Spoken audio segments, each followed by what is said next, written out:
Tahukah kamu, ada orang yang sholat bertahun-tahun, tapi tidak pernah benar-benar merasa dekat dengan Allah. Gerakannya sama, bacaannya benar, waktunya pun terjaga, tapi hatinya kosong. Lalu di sisi lain, ada yang sholatnya sederhana, namun setiap sujudnya membuat air mata jatuh tanpa disadari. Apa yang sebenarnya membedakan? Disinilah makrifat sholat mulai membuka rahasia bahwa sholat bukan sekedar gerakan, melainkan perjalanan ruh yang bisa mengangkatmu sangat dekat atau justru tetap jauh tanpa kamu sadari.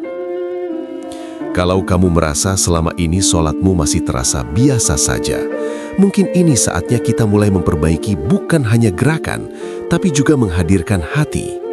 Tulis di kolom komentar, "Saya ingin sholat yang hidup," sebagai bentuk niatmu untuk berubah. Jangan lupa like dan share ke orang terdekatmu, karena bisa jadi mereka juga sedang mencari ketenangan yang sama. Dan jika kamu ingin terus belajar tentang makrifat sholat, kedekatan dengan Allah, dan perjalanan ruh, ikuti channel ini agar tidak ketinggalan setiap pengingat yang bisa mengubah cara kita memandang ibadah. Banyak orang mengira bahwa selama gerakan dan bacaan sholatnya sudah benar, maka ibadahnya telah sempurna. Kita diajarkan sejak kecil bagaimana berdiri, ruku, sujud, hingga salam.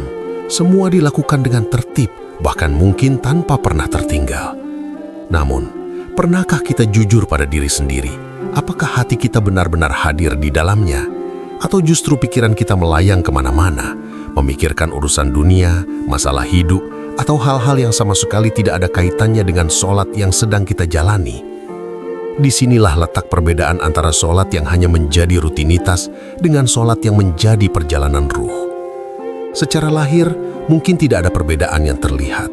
Gerakannya sama, bacaannya sama, waktunya sama. Tetapi secara batin, keduanya sangat jauh berbeda. Yang satu hanya menggugurkan kewajiban, sementara yang lain benar-benar merasakan kehadiran Allah di setiap detiknya. Yang satu selesai dengan cepat tanpa bekas, sementara yang lain justru meninggalkan ketenangan yang mendalam. Makrifat sholat mengajak kita untuk masuk lebih dalam, melampaui sekedar gerakan fisik. Ini bukan tentang memperindah suara atau memperpanjang bacaan semata, tetapi tentang kesadaran. Kesadaran bahwa setiap takbir adalah panggilan untuk meninggalkan dunia sejenak. Kesadaran bahwa setiap ruku adalah bentuk kerendahan diri di hadapan Yang Maha Besar. Dan kesadaran bahwa setiap sujud adalah posisi paling dekat antara seorang hamba dengan Robnya. Masalahnya, banyak dari kita menjalani sholat dengan otomatis. Tubuh bergerak, lisan membaca, tetapi hati tidak benar-benar terlibat. Kita seperti menjalankan kebiasaan yang sudah terprogram, tanpa benar-benar merasakan maknanya. Inilah yang membuat sholat terasa kosong, terburu-buru, bahkan terkadang terasa berat untuk dijalani. Padahal jika ruh kita benar-benar hadir, sholat justru menjadi tempat paling nyaman untuk kembali dan beristirahat dari hiruk-pikuk kehidupan. Bayangkan jika setiap kali kita mengangkat tangan untuk takbir, kita benar-benar sadar bahwa kita sedang menghadap Allah. Bukan sekedar membayangkan, tapi merasakan. Bayangkan jika setiap bacaan yang keluar dari lisan kita benar-benar dipahami dan dihayati. Maka sholat tidak lagi menjadi kewajiban yang terasa berat, melainkan kebutuhan yang selalu dirindukan. Sebuah momen di mana hati menjadi tenang, pikiran menjadi jernih, dan jiwa kembali terhubung dengan sumber kedamaian. Inilah mengapa makrifat sholat bukan sesuatu yang instan. Ia adalah proses melatih hati agar hadir, proses membiasakan diri untuk sadar, proses perlahan meninggalkan kebiasaan lama yang hanya fokus pada gerakan lahir. Dan proses ini membutuhkan kejujuran untuk mengakui bahwa selama ini mungkin kita sudah lama sholat tapi belum benar-benar bertemu. Karena pada akhirnya, sholat bukan hanya tentang berapa kali kita melakukannya, tapi seberapa dalam kita merasakannya. Bukan hanya tentang benar atau salah secara hukum, tapi tentang hidup atau tidaknya hati di dalamnya. Dan dari sinilah perjalanan ruh itu dimulai, pelan, dalam, dan mengubah segalanya tanpa banyak suara. Dan ketika perjalanan itu benar-benar dimulai, kamu akan menyadari sesuatu yang sebelumnya mungkin tidak pernah terasa, bahwa setiap bagian dalam sholat sebenarnya adalah bahasa cinta antara hamba dan Tuhannya. Takbir bukan hanya pembuka, tapi sebuah keputusan meninggalkan dunia dan segala isinya untuk sementara. Seolah kita berkata dalam diam, "Ya Allah, saat ini hanya Engkau yang ada di hadapanku." Saat berdiri dan membaca, bukan lagi sekedar melafalkan ayat, tetapi sedang mendengar dan meresapi firman-Nya. Setiap kata menjadi hidup, setiap makna perlahan menyentuh hati. Lalu ketika ruku, bukan hanya membungkukkan badan, tapi merendahkan ego, melembutkan kesombongan yang sering tanpa sadar kita bawa dalam kehidupan sehari-hari. Dan saat sujud, di sanalah puncaknya. Posisi terendah secara fisik, namun justru menjadi titik tertinggi kedekatan seorang hamba dengan Allah. Di titik itu, banyak yang mulai merasakan sesuatu yang berbeda. Hati yang sebelumnya gelisah perlahan menjadi tenang. Beban yang terasa berat seakan diberi ruang untuk dilepaskan. Bahkan tanpa kata-kata panjang, tanpa doa yang rumit, air mata bisa jatuh begitu saja. Bukan karena kesedihan semata, tapi karena ada rasa dipertemukan yang sulit dijelaskan dengan logika. Namun, perjalanan ini tidak selalu mudah. Akan ada fase di mana kita kembali lalai, kembali kosong, kembali tergesa-gesa dalam sholat. Itu bagian dari proses. Yang terpenting bukan menjadi langsung sempurna, tetapi terus kembali, terus belajar menghadirkan hati walau hanya beberapa detik di awal, terus melatih kesadaran walau sering terlepas di tengah jalan. Karena makrifat sholat bukan tentang siapa yang paling lama berdiri atau paling panjang bacaannya, tapi tentang siapa yang benar-benar sadar bahwa ia sedang dilihat, didengar, dan didekati oleh Tuhannya. Dan perlahan, jika ini terus dijaga, sholat tidak lagi hanya menjadi kewajiban 5 waktu, tapi menjadi sumber kekuatan, tempat kembali saat lelah, tempat mengadu saat sempit, dan tempat bersandar saat dunia terasa berat. Dan tanpa disadari, perjalanan ruh itu terus membawa kita semakin dekat, semakin dalam, menuju Allah SWT. Namun di titik inilah muncul pertanyaan yang jauh lebih dalam. Jika sholat adalah perjalanan ruh menuju Allah, lalu kenapa masih banyak di antara kita yang tetap merasa jauh meski tidak pernah meninggalkannya? Kenapa hati masih gelisah setelah salam? Kenapa beban hidup terasa sama beratnya, seolah-olah sholat tidak membawa perubahan apa-apa? Pertanyaan ini bukan untuk menyalahkan, tapi untuk membuka kesadaran bahwa mungkin ada sesuatu yang selama ini kita lewatkan. Seringkali kita fokus memperbaiki yang terlihat. Gerakan diperbaiki, bacaan diperindah, waktu dijaga dengan disiplin. Semua itu penting, tapi ada satu hal yang jauh lebih menentukan: hadirnya hati. Tanpa itu, sholat hanya menjadi rangkaian aktivitas yang selesai dalam hitungan menit, tanpa benar-benar menyentuh jiwa. Seperti seseorang yang berbicara, tapi tidak pernah benar-benar mendengarkan. Seperti seseorang yang datang, tapi tidak benar-benar hadir. Dan disinilah ujian sebenarnya dimulai. Menghadirkan hati bukan perkara mudah. Ia menuntut kesadaran yang terus dilatih. Setiap kali pikiran melayang, kita harus menariknya kembali. Setiap kali hati lalai, kita harus menghidupkannya lagi. Bahkan terkadang dalam satu rakaat kita harus berjuang berkali-kali untuk kembali fokus. Tapi justru disitulah nilai dari perjalanan ini. Bukan pada kesempurnaan, melainkan pada usaha untuk terus kembali. Bayangkan jika setiap kali kita kehilangan fokus, kita tidak menyerah, tapi justru sadar, aku sedang menghadap Allah. Bayangkan jika setiap gangguan bukan membuat kita putus asa, tapi justru menjadi pengingat untuk kembali. Maka perlahan, sholat yang awalnya terasa biasa akan mulai berubah. Sedikit demi sedikit, ada rasa yang tumbuh, rasa diawasi, rasa ditemani, rasa bahwa kita tidak sendiri. Namun ada satu lapisan yang lebih dalam lagi, yaitu kejujuran dalam beribadah. Karena tidak sedikit yang secara lahir terlihat khusyuk, tapi di dalam hatinya masih penuh dengan ria, ingin dilihat, ingin dianggap baik. Inilah hijab yang paling halus. Kita mungkin sudah menghadirkan fokus, tapi belum sepenuhnya menghadirkan keikhlasan. Dan selama hati masih mencari selain Allah, maka perjalanan itu belum benar-benar sampai. Makrifat sholat mengajak kita untuk menembus semua itu. Bukan hanya hadir, tapi juga jujur. Bukan hanya fokus, tapi juga berserah. Melepaskan keinginan untuk dipuji, melepaskan perasaan ingin terlihat baik, dan benar-benar datang sebagai hamba yang membutuhkan. Di titik ini, sholat bukan lagi tentang bagaimana kita terlihat di hadapan manusia, tapi bagaimana kita berdiri di hadapan Allah. Dan semakin dalam seseorang masuk ke dalam makrifat ini, semakin ia menyadari bahwa sholat bukan sekedar waktu 5 kali sehari, tapi sebuah latihan kesadaran yang terus berlanjut di luar sholat. Bahwa kehidupan itu sendiri adalah lanjutan dari sholat. Cara kita bekerja, berbicara, bersikap, semuanya menjadi cerminan dari seberapa hidup sholat kita. Inilah build up dari perjalanan ini, sebuah pergeseran besar dari yang awalnya hanya rutinitas menjadi kesadaran, dari yang awalnya hanya kewajiban menjadi kebutuhan, dari yang awalnya hanya gerakan menjadi pertemuan.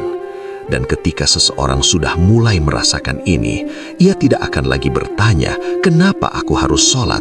Karena hatinya sendiri yang akan menjawab, "Aku butuh kembali." Dan ketika kesadaran itu mulai menetap, perlahan kamu akan melihat sesuatu yang selama ini tersembunyi, bahwa masalahnya bukan pada sholatnya, tapi pada cara kita memasukinya.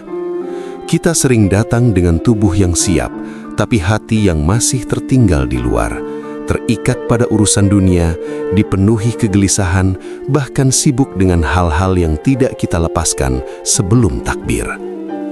Akhirnya, kita berdiri di hadapan Allah, tapi tanpa benar-benar hadir. Di titik ini, makrifat sholat mulai menyingkap satu persatu hijab yang menghalangi kedekatan itu. Hijab kesibukan, hijab pikiran yang liar, hijab keinginan dunia, hingga hijab yang paling halus, perasaan cukup dengan apa yang sudah kita lakukan. Kita merasa sudah sholat, sudah benar, sudah rutin, tapi lupa bahwa tujuan dari semua itu bukan sekedar melakukan, melainkan bertemu. Dan pertemuan itu tidak akan terasa jika hati masih penuh. Karena hati yang penuh dengan selain Allah tidak punya ruang untuk merasakan kehadirannya. Inilah mengapa sebagian orang mulai belajar mengosongkan diri sebelum sholat. Bukan dalam arti meninggalkan dunia sepenuhnya, tapi menenangkan pikiran, menarik kesadaran, dan menghadirkan niat yang utuh. Sebuah persiapan batin yang seringkali jauh lebih penting daripada persiapan fisik. Semakin kamu melatih ini, semakin kamu akan menyadari bahwa setiap bagian dalam sholat sebenarnya adalah proses penyucian. Takbir membersihkan keterikatan, bacaan menenangkan pikiran, ruku meruntuhkan kesombongan, dan sujud menghancurkan ego yang paling dalam. Semua itu bukan sekedar simbol, tapi jalan yang nyata jika dijalani dengan kesadaran. Namun di sisi lain, akan ada momen-momen di mana kamu merasa kering, sholat terasa hambar, tidak ada rasa, tidak ada getaran. Ini sering membuat banyak orang mundur dan berpikir bahwa mereka gagal. Padahal justru disitulah ujian keikhlasan. Apakah kita tetap datang meski tidak merasakan apa-apa? Apakah kita tetap berdiri meski hati tidak tersentuh? Karena makrifat sejati tidak selalu diukur dari apa yang kita rasakan, tapi dari keteguhan kita untuk tetap kembali. Dan jika kamu bertahan melewati fase itu, sesuatu yang lebih dalam akan mulai tumbuh. Bukan lagi sekedar rasa haru atau ketenangan sesaat, tapi sebuah kesadaran yang stabil. Kesadaran bahwa Allah selalu dekat, bahkan di luar sholat. Kesadaran bahwa setiap langkah hidup bisa menjadi bagian dari ibadah, jika hati tetap terhubung. Disinilah perjalanan itu mulai berubah arah, dari mencari rasa menjadi mengenal, dari mengejar ketenangan menjadi memahami kehadiran. Dan ketika seseorang sudah sampai pada titik ini, ia tidak lagi bergantung pada suasana atau kondisi, karena ia tahu kedekatan itu bukan sesuatu yang datang dan pergi, tapi sesuatu yang sebenarnya selalu ada, hanya menunggu untuk disadari. Dan dari sinilah perjalanan makrifat solat memasuki fase yang lebih dalam lagi. Fase di mana bukan hanya kita yang berusaha mendekat, tapi kita mulai merasakan seolah-olah sedang ditarik untuk kembali, lagi dan lagi, tanpa alasan yang bisa dijelaskan oleh logika. Dan ketika fase itu benar-benar mulai terasa, kamu akan menyadari sesuatu yang sangat halus namun kuat. Bahwa solat bukan lagi sekedar kamu yang mencari, tapi seolah ada panggilan yang terus memanggilmu untuk kembali. Bukan karena kewajiban semata, tapi karena ada rasa rindu yang tumbuh tanpa kamu rencanakan. Waktu solat bukan lagi terasa seperti jeda dari aktivitas, tapi justru menjadi tujuan yang ditunggu-tunggu. Di titik ini, hubunganmu dengan solat mulai berubah secara diam-diam. Jika dulu kamu harus memaksa diri untuk berdiri, kini justru ada kegelisahan ketika menundanya. Jika dulu kamu terburu-buru ingin segera selesai, kini kamu mulai ingin berlama-lama. Bukan karena ingin terlihat lebih baik, tapi karena ada ketenangan yang sulit ditemukan di tempat lain. Seolah-olah di dalam solat itulah kamu benar-benar pulang. Namun, semakin dalam perjalanan ini, semakin kamu akan diuji dengan hal-hal yang lebih halus lagi. Bukan lagi sekedar gangguan pikiran, tapi perasaan-perasaan tersembunyi dalam hati. Rasa bangga, merasa sudah lebih baik dari orang lain, atau diam-diam menikmati kedalaman yang kamu rasakan. Inilah ujian yang sering tidak disadari. Karena semakin dekat seseorang, semakin besar pula potensi untuk terjebak dalam rasa memiliki kedekatan itu. Makrifat solat justru mengajarkan kebalikannya, bahwa semakin dekat, semakin rendah hati, semakin dalam, semakin merasa kecil. Karena di hadapan Allah tidak ada yang bisa dibanggakan, bahkan kemampuan untuk khusyuk pun bukan milik kita sepenuhnya, melainkan karunia yang harus dijaga dengan rasa syukur dan ketundukan. Dan perlahan, semua pengalaman itu akan membentuk cara pandang yang baru.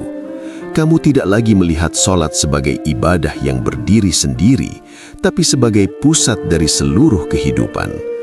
Apa yang kamu lakukan di luar solat akan mempengaruhi apa yang kamu rasakan di dalamnya. Dan apa yang kamu rasakan di dalam solat akan mempengaruhi bagaimana kamu menjalani hidup setelahnya. Disinilah keterhubungan itu menjadi utuh.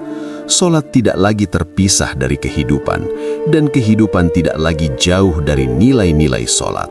Setiap langkah menjadi lebih sadar, setiap ucapan lebih terjaga, dan setiap keputusan terasa lebih tenang.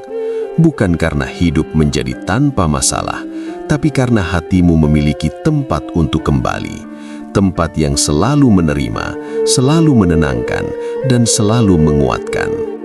Dan pada akhirnya, kamu akan sampai pada satu pemahaman yang sangat sederhana, namun dalam, bahwa makrifat solat bukan tentang mencapai sesuatu yang luar biasa, tapi tentang kembali kepada fitrah, kembali menjadi hamba yang sadar, yang hadir, yang tunduk, bukan karena terpaksa, tapi karena cinta. Di titik ini, solat bukan lagi sekedar kewajiban yang harus ditunaikan, tapi menjadi kebutuhan yang tidak bisa ditinggalkan. Sebuah pertemuan yang tidak lagi terasa asing, tapi justru menjadi bagian paling jujur dari dirimu sendiri.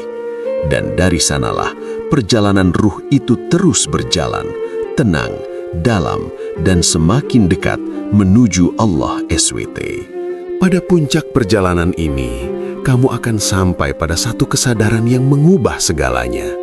Bahwa selama ini bukan solatmu yang kurang lama, bukan bacaanmu yang kurang indah, tapi kehadiranmu yang belum utuh.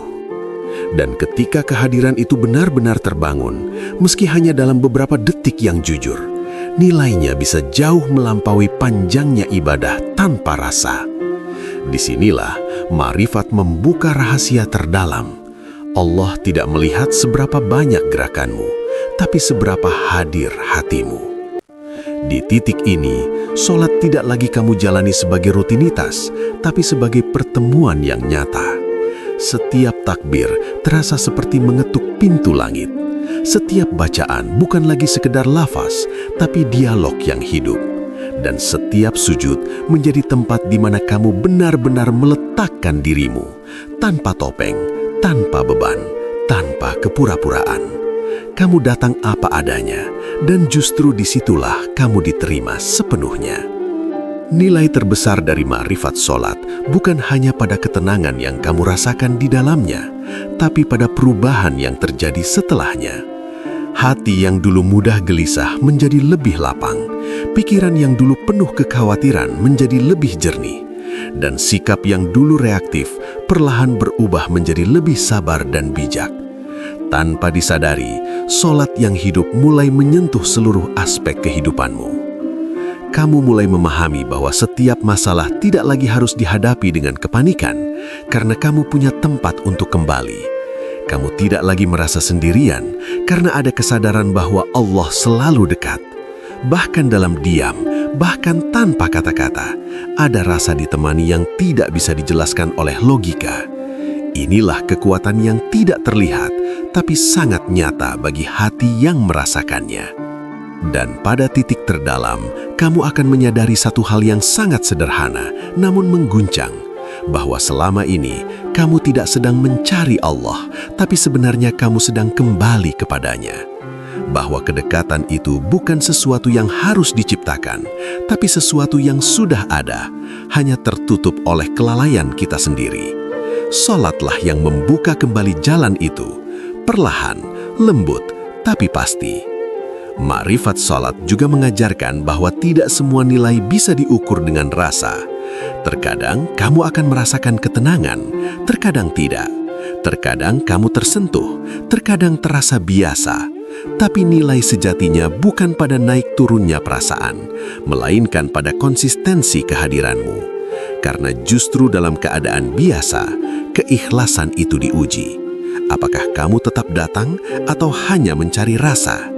Dan disinilah nilai tertinggi itu terbentuk. Sebuah hubungan yang tidak bergantung pada suasana, tidak bergantung pada kondisi, dan tidak bergantung pada perasaan. Sebuah hubungan yang berdiri di atas kesadaran, ketundukan, dan cinta yang perlahan tumbuh tanpa disadari. Hubungan yang membuatmu tetap kembali, bahkan ketika dunia tidak baik-baik saja. Akhirnya, kamu akan memahami bahwa ma'rifat salat bukanlah tujuan akhir, tapi pintu yang terus terbuka. Semakin kamu melangkah, semakin dalam maknanya. Semakin kamu hadir, semakin luas rasanya. Dan semakin kamu berserah, semakin dekat perjalanan itu membawamu. Bukan hanya dalam salat, tapi dalam setiap detik kehidupanmu. Inilah nilai sejati dari salat yang hidup. Bukan sekedar ibadah yang selesai dalam hitungan menit, tapi sebuah perjalanan ruh yang mengubah cara kamu melihat, merasakan, dan menjalani hidup. Dan ketika kamu sudah sampai di titik ini, kamu tidak akan lagi bertanya, apa manfaat salat?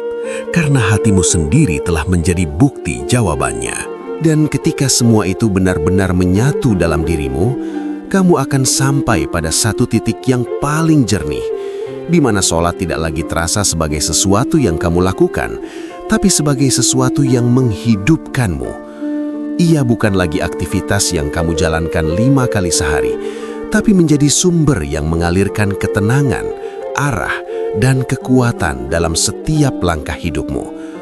Di titik ini, kamu tidak lagi sibuk menghitung seberapa khusyuk sholatmu, seberapa lama kamu berdiri, atau seberapa dalam perasaan yang kamu rasakan.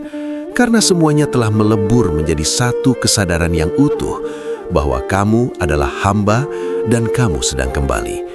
Tidak ada lagi beban untuk merasakan sesuatu, tidak ada lagi dorongan untuk mencapai sesuatu. Yang ada hanyalah kehadiran, yang tenang, yang jujur, dan yang tulus. Kamu juga akan mulai melihat bahwa setiap gerakan dalam sholat bukan hanya bermakna saat dilakukan, tapi membawa pesan untuk kehidupan setelahnya. Takbir mengajarkanmu untuk melepaskan hal-hal yang tidak perlu kamu genggam, Ruku mengingatkanmu untuk merendah meski kamu berada di posisi tinggi. Sujud melatihmu untuk tunduk sepenuhnya, bahkan ketika ego ingin tetap berdiri. Dan salam menjadi pengingat bahwa setelah bertemu, kamu kembali ke dunia dengan membawa kedamaian itu. Nilai ini yang kemudian menjadikan hidup terasa berbeda, bukan karena masalah hilang, tapi karena cara kamu memandangnya berubah. Bukan karena jalan menjadi selalu mudah, tapi karena hatimu tidak lagi mudah goyah. Ada ketenangan yang tidak bergantung pada keadaan, ada kekuatan yang tidak terlihat tapi terasa, dan ada keyakinan yang tidak mudah runtuh meski diuji berkali-kali. Di titik terdalam, kamu akan memahami bahwa makrifat sholat bukan tentang pengalaman yang spektakuler, bukan tentang hal-hal luar biasa yang harus selalu dirasakan, tapi justru tentang kesederhanaan yang paling jujur, tentang bagaimana kamu hadir tanpa syarat, tunduk tanpa paksaan, dan kembali tanpa alasan, selain karena kamu tahu disitulah tempatmu. Dan dari semua perjalanan ini, satu hal yang paling berharga adalah perubahan yang tidak selalu dilihat oleh orang lain, tapi sangat nyata di dalam dirimu. Hatimu menjadi lebih lembut, lebih peka, dan lebih mudah menerima. Kamu tidak lagi mudah menghakimi, tidak lagi cepat marah, dan tidak lagi terlalu terikat pada hal-hal yang dulu terasa penting. Akhirnya kamu akan sampai pada satu rasa yang sulit dijelaskan, rasa cukup. Bukan karena kamu memiliki segalanya, tapi karena kamu tahu kemana harus kembali. Bukan karena hidup tanpa masalah, tapi karena kamu punya tempat untuk bersandar. Dan tempat itu selalu ada, selalu dekat, dan selalu menunggumu. Dalam setiap panggilan sholat yang mungkin dulu biasa saja, tapi kini menjadi panggilan yang penuh makna. Inilah puncak dari makrifat sholat, bukan sekedar memahami, tapi mengalami. Bukan sekedar mengetahui, tapi menjadi. Dan ketika kamu sudah sampai di titik ini, kamu tidak akan pernah lagi melihat sholat dengan cara yang sama. Karena bagimu, sholat bukan lagi kewajiban semata, tapi pertemuan yang selalu kamu rindukan. Ya Allah, jadikanlah sholat kami bukan sekedar gerakan yang kami lakukan, tapi pertemuan yang benar-benar kami rasakan. Ya Allah, hadirkan hati kami di setiap takbir, tenangkan jiwa kami di setiap bacaan, dan dekatkan kami kepadamu di setiap sujud. Ya Allah, ampuni sholat kami yang selama ini lalai, yang kami jalani tanpa kesadaran, yang kami selesaikan tanpa menghadirkan hati. Ajari kami untuk kembali, bukan hanya dengan tubuh, tapi dengan jiwa yang tunduk. Bimbing kami agar menemukan makna dalam setiap ibadah dan rasa dalam setiap kedekatan kepadamu. Ya Allah, jangan biarkan kami jauh meski kami sering lalai. Jangan biarkan hati kami keras meski kami sering lupa. Dan jangan pernah Engkau cabut kerinduan kami untuk kembali kepadamu. Amin ya Rabbal Alamin. Semoga setiap langkah kita selalu dipenuhi kesadaran, setiap sujud kita dipenuhi keikhlasan, dan setiap sholat kita menjadi jalan pulang menuju Allah Subhanahu wa Ta'ala. Terima kasih sudah menyimak sampai akhir. Jika pesan ini menyentuh hatimu, jangan lupa bagikan kepada orang lain. Siapa tahu, dari satu pengingat sederhana, Allah gerakkan banyak hati untuk kembali.